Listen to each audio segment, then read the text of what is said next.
बच्चों अगला टॉपिक जो है हमारा वो है issue of share for other than cash. क्या मतलब है इस लाइन का? आपको दिख गया होगा, आपके बुक में हेडिंग बनी होगी, देखो उसमें लिखा होगा अदर देन कैश। इसका मतलब क्या होता है? इस टॉपिक का मतलब क्या है? बच्चों आप शुरू से अभी तक जितना पढ़ चुके हो इससे तो आपको नॉलेज इतनी हो गई है कि हम शेयर इशू किस लिए कर रहे हैं। पहली एंट्री कौन सी है? तो पैसा आ रहा है ना, तो हम शेयर इशू किस लिए कर रहे हैं? पैसों के लिए। अगर एग्जाम में पूछा जाए कि आप शेयर इशू क्यों करते हो तो आपका बेसिक आंसर रहेगा फॉर रिक्वायरमेंट ऑफ फाइनेंशियल। ठीक है, आपको फाइनेंशियल रिक्वायरमेंट है इसलिए आप शेयर इशू कर रहे हो और उससे पैसा आएगा और अपनी रिक्वायरमेंट को फुलफिल कर पाओगे। इतना सा आंसर देना है बस। लेकिन अभी जो टॉपिक है उसमें लिखा है पैसा नहीं आएगा। जो टॉपिक है उसमें लिखा है अदर देन कैश, मतलब इस बार पैसा नहीं आएगा। हुआ क्या इस टॉपिक में बताता हूं। मान लीजिए आप किसी दुकान में गए, आपने कुछ मशीनें परचेज करी, ठीक है, 10 लाख की मशीन है और आप उसे कह रहे हो कि बदले में तो ये हम चेक दे देते हैं। नहीं, आपने ये नहीं कहा, आपने कहा कि हम बदले में आपको अपनी कंपनी के शेयर दे देते हैं। तो आप जरा ये सोचो, लॉजिक लगाओ, जब हम पैसों के लिए काम कर रहे थे, पैसों के लिए शेयर इशू कर रहे थे, तो पहले पैसे आ रहे थे, फिर हमने मालिक बनाया है ना, ट्रांसफर एंट्री मालिक बनाया, फिर हमने बाकी इंस्टॉलमेंट पैसा मांगा फिर आया, फिर पैसा मांगा फिर आया, ऐसे हुआ है ना। लेकिन यहां क्या हुआ? क्या आप पैसों के लिए शेयर इशू कर रहे हो? यहां पे क्या हुआ? यहां पे कोई एसेट्स खरीदी है और उसकी पेमेंट में आप क्या दे रहे हो? उसको शेयर्स दे रहे हो। क्या वो है आपके घर पे? वो है आपके बिजनेस में? आप लेने गए थे ना। तो पहली एंट्री होगी परचेज की। एसेट्स परचेज की एंट्री 11th क्लास सिखाई गई थी। Building account debit to cash account, building account debit to bank account, machine account debit to bank account. Assets का ना डेबिट, पैसे जाना, पर पैसा दिया तुमने इसको, क्या दे रहे हो तो बदले में? शेयर्स दे रहे हो। समझ में आया? तो यहां पे सबसे पहले परचेज की एंट्री होगी, वो भी उधारी वाली। उसके बाद आप उस बंदे को क्या दोगे? शेयर्स दोगे। तो दोनों फर्क समझ में आया? पैसे में जब पैसों के लिए शेयर इशू करते हो तो बंदे खुद आते हैं और पैसे दे देते हैं, उसके बाद तुम शेयर देते हो। यहां बंदा खुद नहीं आया, आप गए उसके पास, आपने कोई चीज खरीदी और बाद में उसको कह रहे हो कि ले पेमेंट के रूप में क्या? शेयर्स। और जरूरी नहीं आप शेयर ही दो, आप थोड़ा बहुत पैसा चेक से भी कर सकते हो, फिर थोड़ा बहुत शेयर से। समझ में आया? तो इसी टॉपिक को शुरू करते हैं हम, और ये टॉपिक 4 मार्क्स में, सुनिए ध्यान से, आएगा ही आएगा। और यही सेम टॉपिक बिल्कुल एग्जैक्ट सेम अगले नेक्स्ट चैप्टर में भी है, वहां से भी आएगा। ठीक है, समझ में आ रहा है?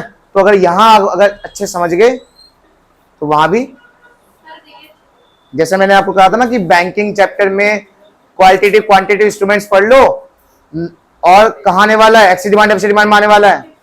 ऐसी सेम रिपीट हुआ था ना, सेम ऐसे यहां भी है। इसलिए आपको ध्यान से पढ़ना है, कोई कनेक्शन नहीं है पिछले से, कोई एप्लीकेशन नहीं, अलॉटमेंट नहीं, कुछ नहीं आएगा, क्योंकि एप्लीकेशन अलॉटमेंट वहां होते हैं जब किस्तें होती हैं पैसों से रिलेटेड। यहां कोई एप्लीकेशन अलॉटमेंट कुछ नहीं आने वाला। तो चलिए स्टार्ट करते हैं। पहला क्वेश्चन देखो अपनी बुक का, क्या यही क्वेश्चन है सभी बुक में? 45 लाख अमाउंट है पहली लाइन में, है 45 लाख पहली लाइन में अमाउंट है, नहीं है? पहला ही क्वेश्चन है, हाँ है ना? पहला ही क्वेश्चन है। इसमें सबसे टॉप पे क्या लिखा है? नहीं है, और पुरानी बुक में नहीं है ये क्वेश्चन, पर समझ लो है। तो चलिए, सभी देख पा रहे हैं वैसे सबके पास है ना क्वेश्चन ये? चलिए बच्चों ध्यान से पढ़ना, खुद से मन में पढ़ना ध्यान से, क्योंकि देखो मैं चाहता हूं कि इस टॉपिक कोई मिस ना करे। क्या लिखा है? रैंडम लिमिटेड, या फिर कंपनी नाम कुछ और हो सकता है। तो random limited random limited took over running business. हमारी कंपनी का नाम है रैंडम लिमिटेड। वो पूरा का पूरा बिजनेस खरीद रहा है किसी का। रनिंग बिजनेस मतलब चलता हुआ बिजनेस खरीद रहा है। किसका? Mature limited. शायद आपकी पुरानी बुक में कुछ और नाम हो सकता है, पर एक कंपनी दूसरी कंपनी पूरी खरीद ली, आया ना? नाम क्या जिससे खरीद रहा है? Mature limited. और क्या खरीदा उन्होंने? एसेट्स कितनी और लायबिलिटी कितनी? बच्चों सुनो एक बात, जब आप पूरी कंपनी खरीदते हो ना, तो उसके एसेट्स तुम्हारे एसेट्स, उसकी लायबिलिटी तुम्हारी लायबिलिटी। हैंड टू हैंड कर सकते हो। चैप्टर का नाम डाल लेना, टॉपिक का नाम डाल लेना, और नई बुक के हिसाब से मैं 37 क्वेश्चन नंबर करा रहा हूं, और इसमें पहली एंट्री क्या होने वाली है? परचेज की। और एसेट्स का आना क्या होता है? डेबिट। और सिर्फ एसेट्स नहीं, सन्ड्री एसेट्स अकाउंट डेबिट। 2, एक लाइन छोड़ देना बीच में। परचेज की एंट्री हमेशा करते हैं, एक लाइन छोड़ चलना, क्योंकि कुछ मिसिंग अगर होता है तो हमें खुद फाइंड करना पड़ता है। To sundry liability account, assets खरीदना डेबिट और लायबिलिटी खरीदना क्या? वो सब है ही नहीं भाई, कहता हूं पैसों के लिए नहीं है वो, कोई इंस्टॉलमेंट नहीं, कुछ नहीं, कुछ नहीं, सब पूरा अलग है, टॉपिक ही अलग है। लिखेंगे तुम पहले खुद से ही। ये खरीदने की एंट्री बच्चों, क्या खरीद रहे हो तुम? यहां पूरा बिजनेस खरीद रहे हो, ये खरीदने की एंट्री है। बताओ पहले खरीदोगे फिर शेयर दोगे, या शेयर दोगे फिर खरीदोगे? तो खरीदोगे तभी तो शेयर दोगे। तो इसलिए पहली एंट्री कौन सी हो रही है? खरीदने की। उसके एसेट्स मेरे एसेट डेबिट, उसकी लायबिलिटी मेरी लायबिलिटी, लायबिलिटी क्रेडिट होती है ना। इनके अमाउंट लिखो।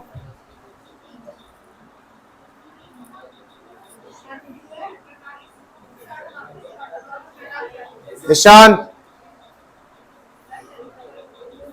ध्यान दे। 45 lakh, 6 lakh, sundry liability account. P मतलब परचेज एंट्री कर रहा हूं, परचेज की एंट्री है। किसकी एंट्री है बच्चे? अब मेरी बात ध्यान सुनना, लिख दो इसमें। नहीं अभी मत लिखो, अभी मत लिखो, अभी नहीं। जरा अपने आप को रियल लाइफ में जरा लेके आओ, इसको रियल लाइफ बनाओ कि मैं एक बिजनेस हूं, मेरा नाम है रैंडम लिमिटेड, ठीक है, और मैं एक मैच्योर लिमिटेड कंपनी को पूरा खरीद रहा हूं, और खरीदते वक्त उसकी एसेट्स मेरी एसेट्स है इसलिए डेबिट कर दिया, उसकी लायबिलिटी मेरी लायबिलिटी उसे क्रेडिट कर दिया। अब ये जरा ये सोचो, मान लो क्वेश्चन यहीं पे, मतलब पॉइंट यहीं पे खत्म हो जाता, तो आप कितनी पेमेंट दोगे उसको? कितने रुपए रह गए आपको देने के लिए उसको? एसेट्स खरीदी, वो तुम्हारी लायबिलिटी क्या हो जाएगी, उसमें से माइनस हो जाएगी। तो जरा अभी के हिसाब से जरा हिसाब लगाना, आपको कितने रुपए देने चाहिए उसको? वो आपसे क्या बोलेगा? 45 लाख में कितने गए? 6,40,000 गए। कितने बचेंगे? ये पक्का 6,40,000 है ना? हाँ बच्चों, 45 में से 6,40,000 के कितने बचेंगे? 3860, 38। देखो अगर ध्यान से नहीं समझोगे ना तो सब कुछ हाथ से चला जाएगा, ये टॉपिक भी हाथ चला जाएगा और ये एग्जाम में आएगा, और दोबारा रिपीट भी नहीं होगा कि हाँ आपको दोबारा से करने पर चीजें दिमाग में घुस जाएंगी। वही चीज दिमाग में घुसती है जो बार बार की जाती है, ये दोबारा नहीं होगा, इसलिए ध्यान रखना इसका। मैं अभी कुछ अलग सिखा रहा हूं, सीख लो। मैं जल्दी क्वेश्चन करा सकता हूं, लेकिन थोड़ा सिखाना है मुझे। 45 लाख की एसेट्स में से कितने गए? तो अभी जरा ये सोचो कि अगर मान लो आप क्वेश्चन आगे पढ़ नहीं रहे हो, तो कितने रुपए देने चाहिए सामने वाले को? इतने रुपए देने चाहिए ना। या तो आप रुपए किस में दो, कैश में, या तो बैंक में, या शेयर्स में। और ये क्वेश्चन किस पे? शेयर्स पे है। रुक जाओ, अभी आपको बदले में इतने रुपए देने चाहिए। कितने? बदले में इतने रुपए देने चाहिए ना। क्या मेरी इतनी बात समझ में आ गई? समझ में आया? कैसा आया? अगर आप किसी के एसेट्स खरीद रहे हो और लायबिलिटी भी खरीद रहे हो, तो आप उसे माइनस करोगे, और आप बदले में कितने रुपए दोगे उसे? या तो इतने रुपए में चेक दे दो, या इतने रुपए कैश दे दो, या इतने रुपए का बदले में। ये वर्ड याद रहा, क्या बोला मैंने? बदले में। लेकिन एक चीज बताऊं, बदले में कितने रुपए देने हैं ये हम डिसाइड नहीं कर रहे, इस क्वेश्चन में इन्होंने खुद से दे रखा है। देख लो आगे, दिख रहा है बच्चों? कंसीडरेशन दिख रहा है, कंसीडरेशन, परचेज कंसीडरेशन लिखा है, परचेज कंसीडरेशन लिखा है, दिख रहा है? परचेज कंसीडरेशन लिखा है आगे। क्या मतलब होता है परचेज करने, मतलब बदले में। क्या होता है कंसिडर मतलब? परचेज कंसिडरेशन का मतलब क्या होता है? जब आप बीकॉम करोगे और बीकॉम में इंडस्ट्रियल लॉ पढ़ोगे, सुनो, तो कंसिडरेशन का एक चैप्टर आएगा इंडस्ट्रियल लॉ में जाके, ठीक है। वहां पे ये लिखा है कि बिजनेस करते वक्त आप कंसिडरेशन में क्या क्या कैसे कैसे लॉ बनते हैं, कंसिडरेशन के ऊपर चैप्टर है पूरा। क्या होता है कंसिडरेशन का मतलब? बदले में। समझ में आया? तो बदले में आप जो अमाउंट डिसाइड कर चुके हो वो दोगे या इन्होंने दे रखा है? इन्होंने दे रखा है कितना? 36 लाख। अब बताओ, हम जितना देते उससे कम है, ये ज्यादा है? कम है। बच्चों जितना हम देंगे वो हमारी लायबिलिटी है, हाँ या ना? और यहां पर आएगी वेंडर का नाम या वेंडर, क्या नाम दे रखा है वेंडर का? वेंडर मतलब जिससे खरीदा है, बिल्कुल दे रखा है। क्या? Mature limited. कितने कितने? सीख लो इधर।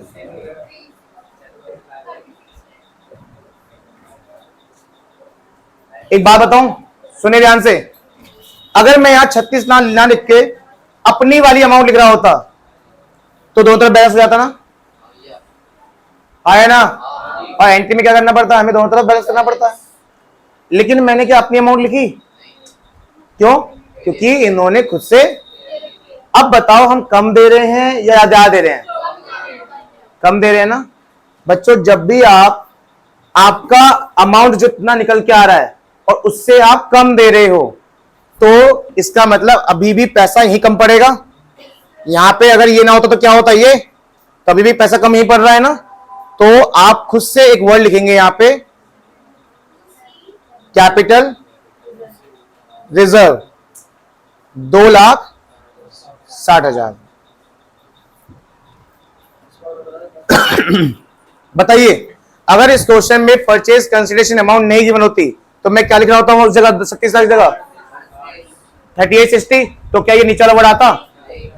तो ध्यान रखना, जब भी हम अपने हिसाब से कम देते हैं, हमारा हिसाब क्या था? बोलो, हमारा हिसाब क्या था?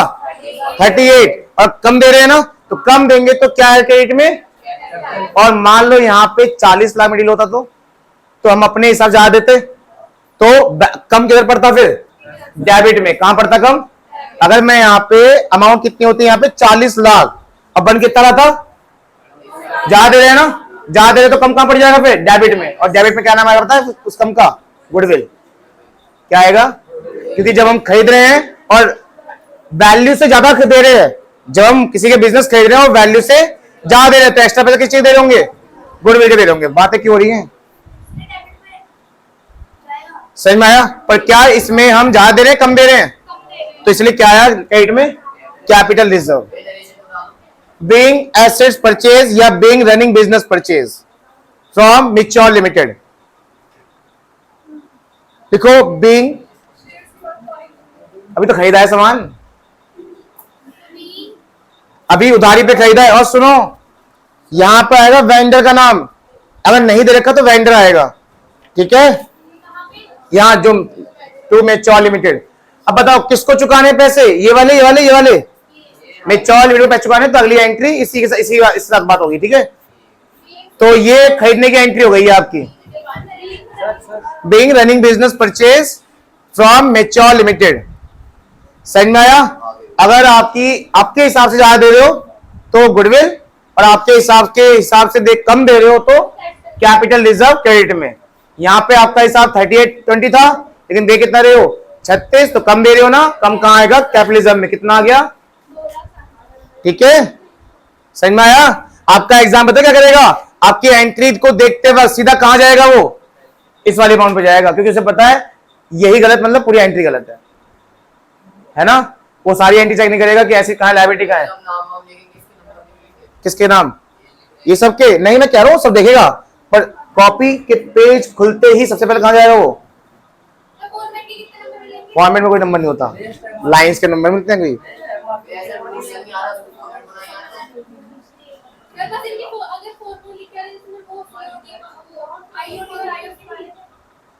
फॉर्मूले नहीं नहीं कुछ नहीं होता,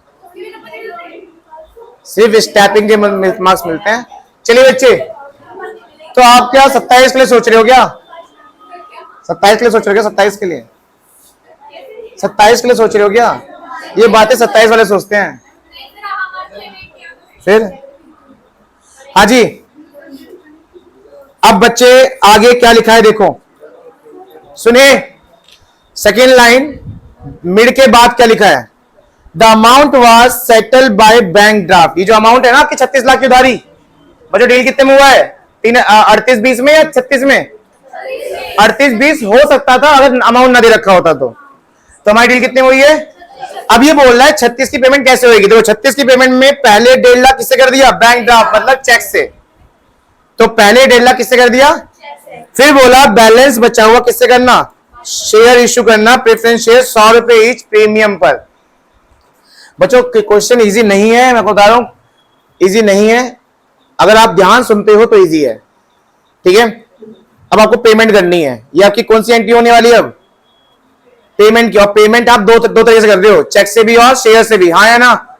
चलो अब देखो ध्यान से कैसे करते हैं।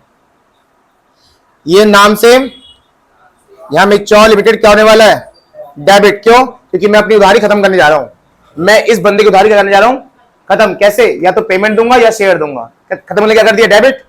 उस टाइम लायबिलिटी बढ़ी थी, क्रेडिट, आज खत्म कर दिया करके। नाम सेम दाम सेम। कितना आ गया? 36 लाख। अच्छा, सबसे पहले पेमेंट किसमें करी आपने? बैंक अकाउंट से। सबसे पेमेंट किसमें करी? बैंक अकाउंट से पेमेंट करी। कितनी करी? 1.5 लाख की करी है। चलो आपने पेमेंट कर दी है 1.5 लाख में, तो क्या अभी भी आप 36 लाख रुपए शेयर दोगे? बच्चे सोचो, क्या अभी भी आप 36 लाख रुपए शेयर दोगे?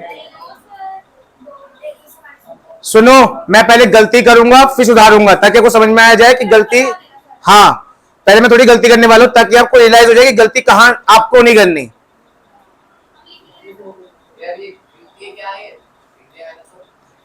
क्यों लिख रहा है? निकालो पहले। अभी रुक जा, ये अभी तक सही है, अभी तक सही है।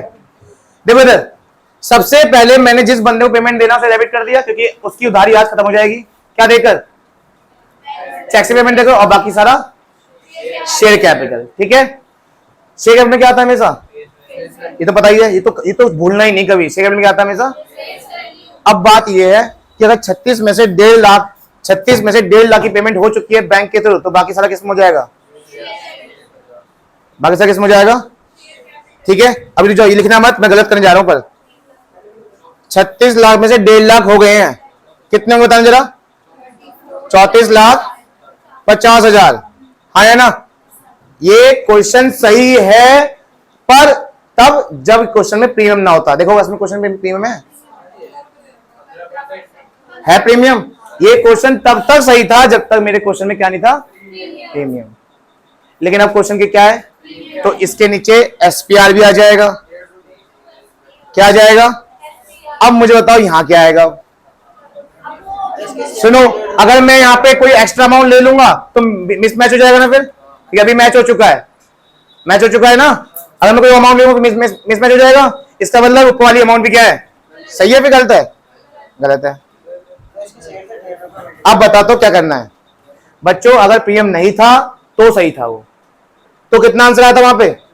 34,50,000। और अच्छा, अगर यहां बैंक से पेमेंट नहीं करते, सारे शेयर में करते, तो यहां पे पूरा कितना? 36 लाख आया था। 36 लाख कहां आया था? शेयर कैपिटल में। समझ में आया? अगर आप एक भी पेमेंट किसमें नहीं कर रहे, बैंक के थ्रू, तो सारा ही किसमें आ जाएगा? बोलो कितने? 36 लाख। पर हमने 1.5 लाख की पेमेंट कर दी थी, तो बच्चे कितना आगे? किसमें आगे? शेयर कैपिटल में। तब भी क्वेश्चन गलत हो गया। क्यों? क्योंकि इस क्वेश्चन में क्या है? प्रीमियम। अब प्रीमियम में क्या अमाउंट आएगी? अगर मैं इस अमाउंट को नहीं मिटाता और एक्स्ट्रा अमाउंट डाल दूंगा यहाँ पे, तो फिर मिसमैच हो जाएगा। मतलब ये अमाउंट क्या है? गलत है। अब बात आती है कि अब क्या होगा। ऐसे टाइम पे आपके पास एक ब्रह्मास्त्र है। ब्रह्मास्त्र क्या है? देखो, और ये जो मैं बताने जा रहा हूं ये 1 मार्क्स में भी आता है, एमसीक्यू में। मुझे बताओ आपकी फाइनल पेमेंट कितनी रह गई है?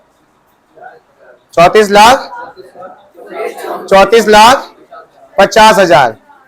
ठीक है, ये क्वेश्चन 1 मार्क्स में भी आएगा। आपको अमाउंट दे देंगे, अब बस ये पूछना है, आपसे पूछेगा कि बताओ कितने शेयर इश्यू करेंगे। तो बहुत सिंपल चीज है, हमेशा ध्यान रखना है इस चीज का।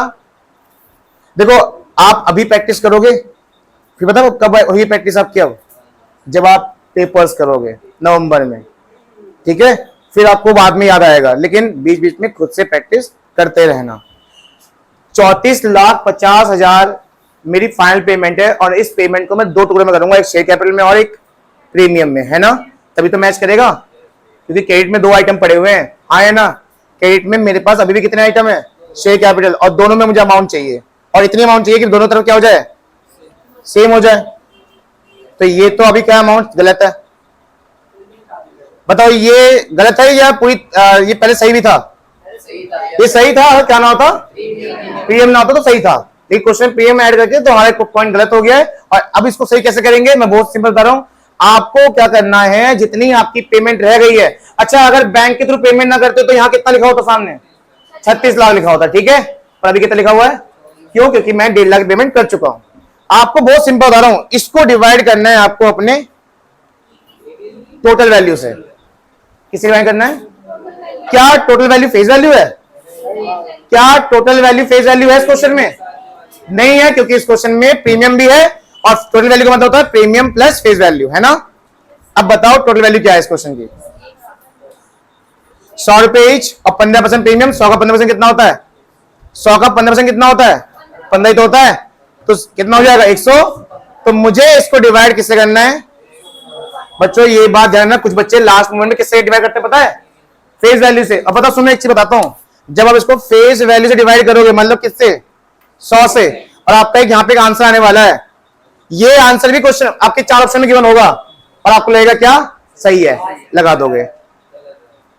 ये गलत आंसर भी आपके 4 ऑप्शन में गिवन होगा, और आप लगा दोगे। आप क्या घर पे क्या, ओ मैं तो ठीक करके आई हूं, तो क्या हो जाएगा? वो गलत हो गया ना? यही हो रहा है तुम लोगों के साथ, तुम कुछ गलत करके आए हो इसलिए वो कह रहे हैं, कुछ तो गलत करके आए हो वहां है। समझ में आया? अब सुनो, लेकिन वहीं पे हम आंसर ये भी होगा जो किससे डिवाइड करेंगे हम? 115 डिवाइड करने के बाद भी जो आंसर हो वो भी होगा, पर तुमने वो लगाया नहीं होगा। सुनो बताओ, 115 डिवाइड कितना आएगा? 30,000। 30,000 आ रहा है। 2 शेयर ना ना ना, सुनो इससे मैंने क्या लिखा है ये ऊपर?